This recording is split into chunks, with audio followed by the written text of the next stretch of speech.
Hello everyone, it's Shane Kanto, your Wasteland reviewer, and I'm here to review The Nun, the fifth film in the Conjuring Universe, and I'm a huge fan of the first two Conjuring films. They're two of my favorite horror films, and I never watched the first Annabelle. That was at the point when it got released where I didn't go to the movies as much, and I definitely wasn't going to go watch something that got like horrendous reviews, which I heard it's garbage. So I honestly never given it a chance, but I saw Annabelle Creation and I thought it was a really well done film, and I actually enjoyed it quite a bit. It wasn't on the same level as the other Conjuring films, but I really like it. And then the Nun trailer came out, and I'm like, Valak is creepy as hell. Scared the crap out of me in Conjuring 2. I was really excited for this movie. Still went to go see it, despite the fact that at the point I went to go see it, it had like a 50 on Rotten Tomatoes. Now it has like a 29%, because a lot of people hate this movie. I don't think it was like complete utter crap, but it was really disappointing.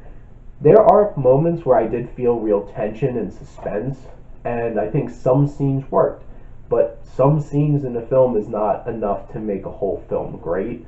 And I think this film was a lot campier than the other Conjuring films. Like, the Conjuring films in general like to do a lot more practical effects, which I know some people think they look kind of silly, like seeing like chairs fly across a room and stuff like that, and you can tell they're kind of like on strings and stuff like that. But I feel like it gives like an old school kind of traditional look to them, and I can appreciate that.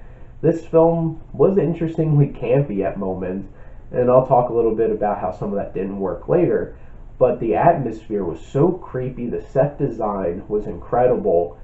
They picked a perfect place to do this film, because this abbey in this film is unbelievably unsettling. Surrounded by a really creepy graveyard in the middle of creepy woods, and that all worked really well. Damien Bashir does a really good job of selling his character. I think he's a really talented actor. He's one of very, very small positives about Machete, like Machete Kills, the second Machete film from Robert Rodriguez. And then I loved him in Hateful Eight as Mexican Bob. He was really good in this film. He's a very talented actor.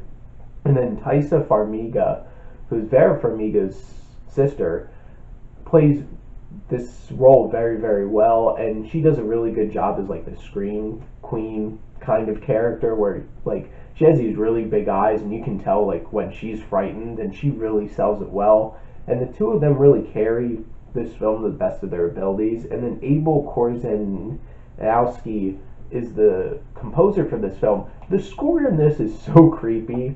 They have all kinds of like Gregorian chants and stuff like that. I'm just like, you went there.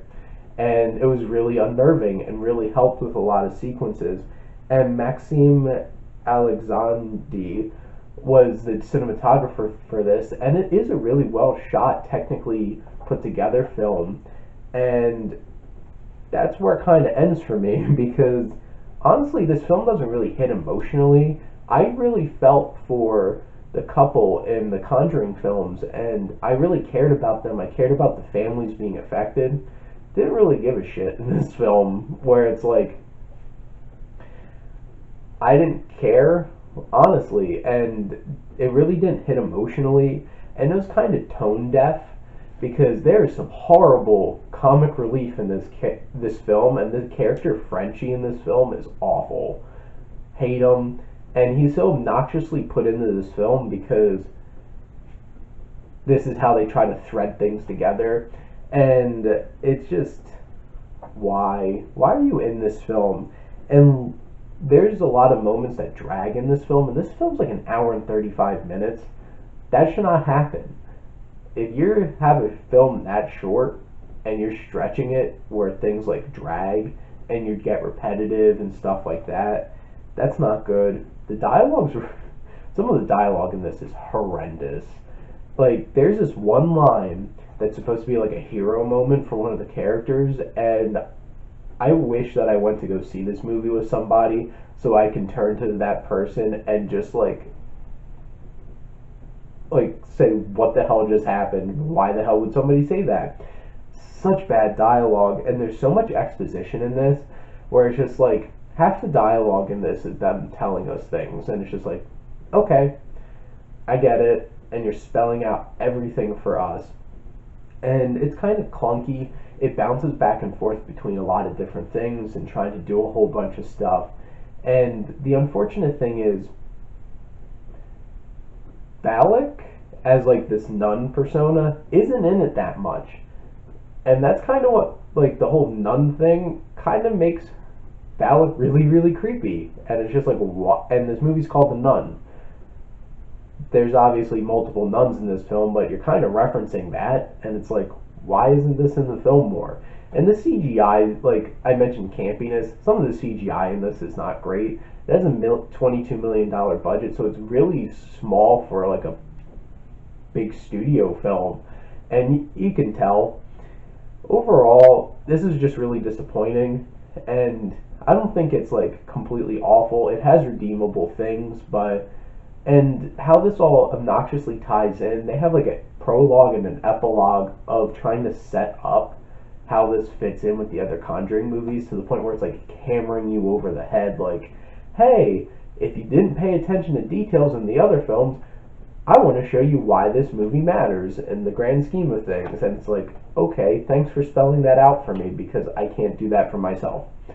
Overall, don't think this is really worth checking out.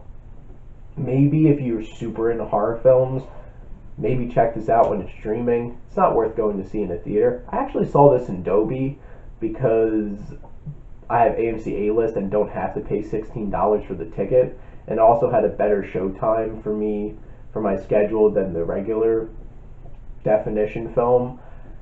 It actually made it really creepy at moments, because with all the sound design, and like my seat would shake and stuff like that. So I thought that added a little bit to it, but overall, it's not really worth checking out. I hope the next film in the Conjuring universe is better than this. Thank you as always for checking in with your Wasteland Reviewer.